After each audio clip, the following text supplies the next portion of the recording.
Hello, Shirley. Could you tell me what you like and what you're passionate about?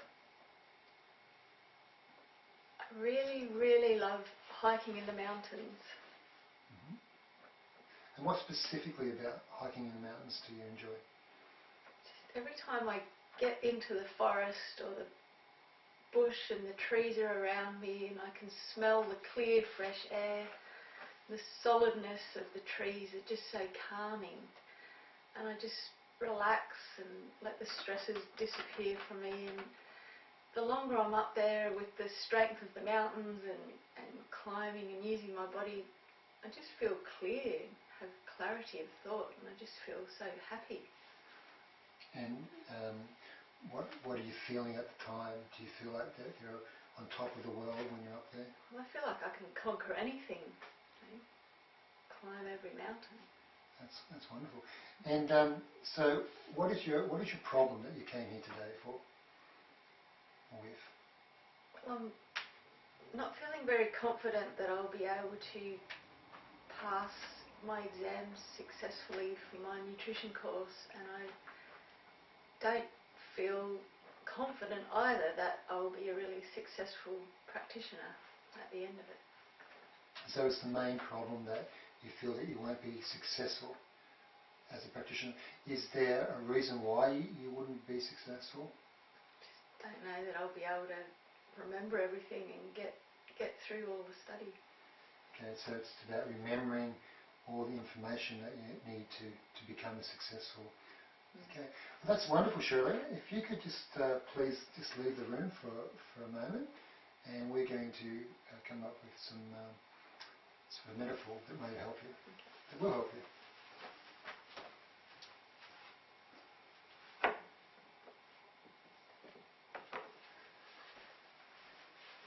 Now you have to leave the room. You're going to do it properly. You can't feel Chris, you know. Okay, let me know when you've thought up a metaphor. I've actually thought of a metaphor. You can come back in now.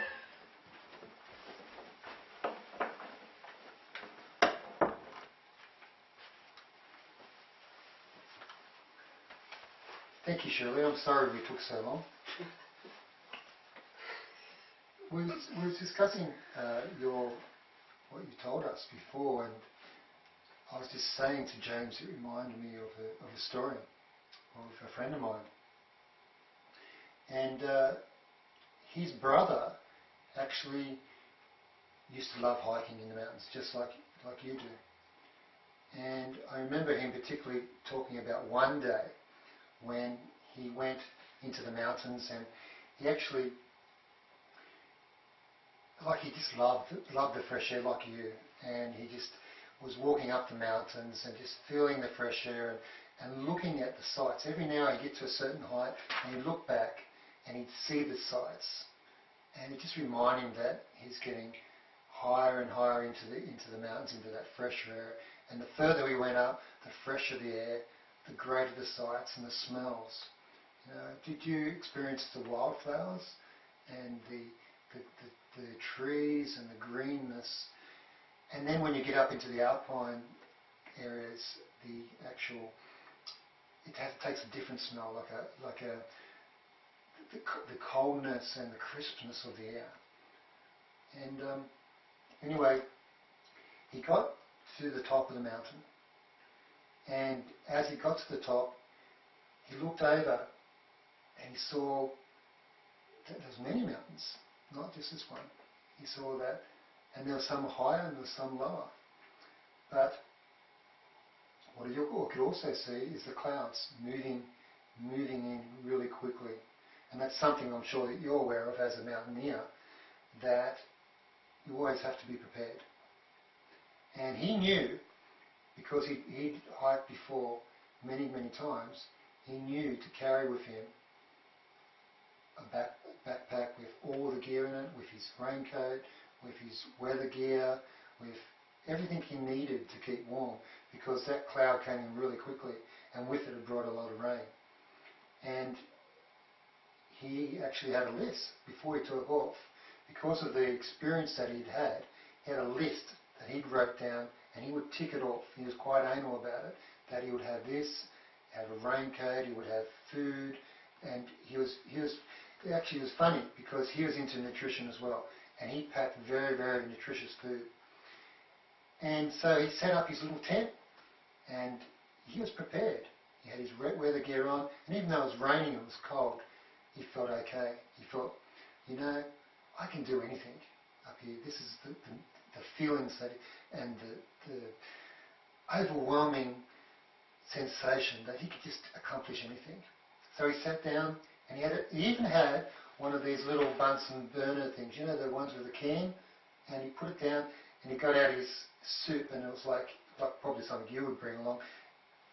He'd always read the ingredients on the packet, and it's like gluten-free, and it was, you know, the best nutrition. And he poured it into his mug and turned the gas on and sat his water that he'd actually brought extra water up, and lit the flame, and in a few moments the flame went out.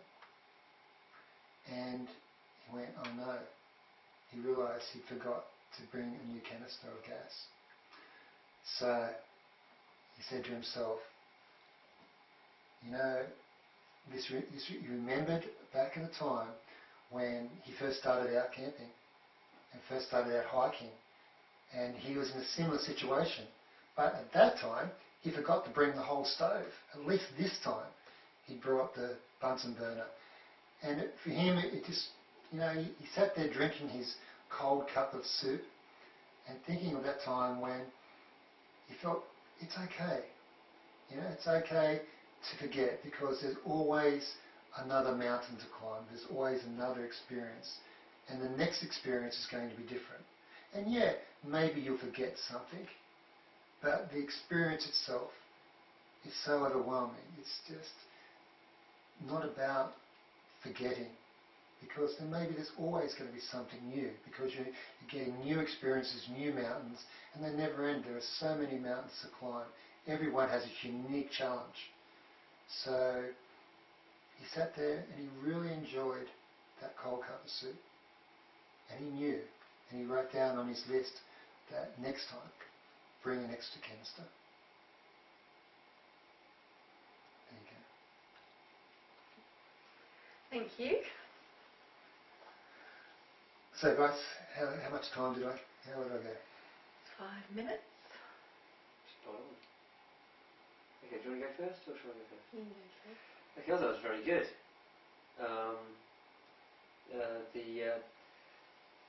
I thought the way that you picked up on the things that Shirley had said, like feeling confidence and the trees and the feeling of peace, and then you did lots of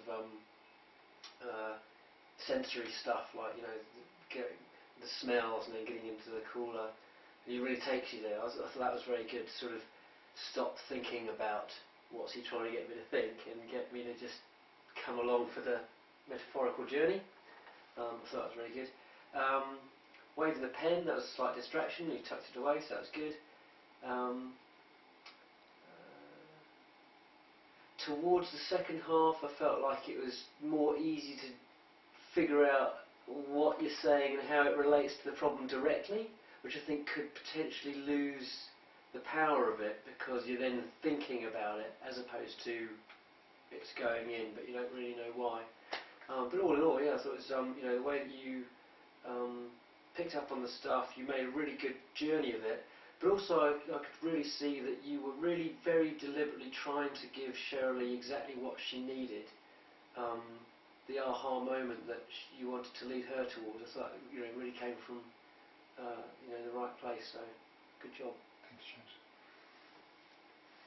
I really liked how you painted the picture of the feelings that the mountain gives, and then also the little details, like really clever details of being prepared and having each little item figured out and thought about and following steps and making a plan. Because that in itself was a little tip to think, well, just make the plan and have the direction that you want to go, and make sure that you've ticked off certain things that are going to be important for that journey. I did feel a little bit confused partway through, which I thought, well, is it just about going in the mountains? I know how to do that, and yeah, that feels good, and it's always fine, and you always realise that there could be issues that you come across and challenges. And so I thought maybe just a little more specificity on conquering something and being really good at it and knowing that whatever you try to do. But I did like how you pulled it around at the end to make it a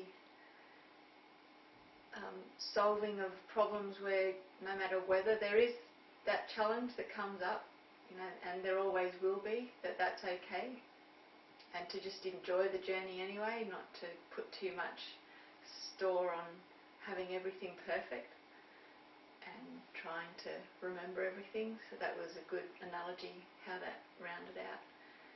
And yeah, I think overall I felt quite encouraged by the end of it. Thank you. I like the curious bit. That's what we meant to achieve, isn't it? Okay.